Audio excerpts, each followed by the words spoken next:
Hello everyone, আজকের রেসিপিতে থাকছে কলার বড়া। পাকা কলার এই বড়াটা খেতে দারুণ মজার হয়। এজন্য এখানে আমি প্রায় ৬-৭টা কলা নিয়ে নিয়েছি, আর কলাগুলো কিন্তু ছোট সাইজের ছিল। এই কলাটা বাসায় একদম বেশি পেকে গিয়েছিল আর খাওয়া হচ্ছিল না, তাই ভাবলাম বড়া বানিয়ে নিই। তো কলাটাকে আমি একটা কাঁটা চামচ দিয়ে ম্যাশ করে নিয়েছি। এরপরে ১ কাপ চিনি দিয়েছি, আর চিনিটাকে কলার সাথে এবার নেড়ে একদম গলিয়ে নিব।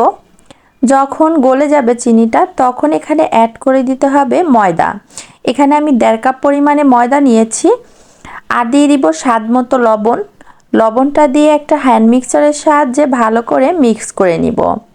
যখন ভালো করে মিক্স করা হয়ে যাবে, তখন এটা বড়া বানানোর জন্য রেডি। এই পর্যায়ে আমি চুলায় তেল বসিয়ে দিয়েছি। তেলটা গরম হয়ে আসলে অল্প অল্প করে মিশ্রণ নিয়ে তেলের মধ্যে দিয়ে দিব।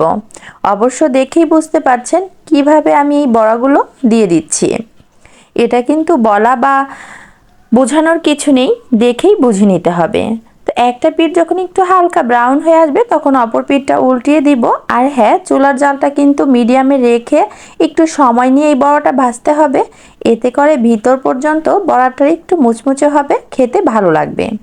তো একই প্রসেসে আমি সবগুলো বড়াই ভেজে নিব।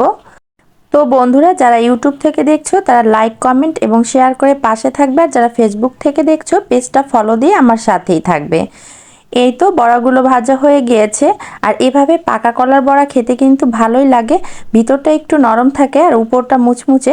এভাবে বাসায় ট্রাই করে দেখবেন। তো আজকে এখানে বিদায় নিচ্ছি।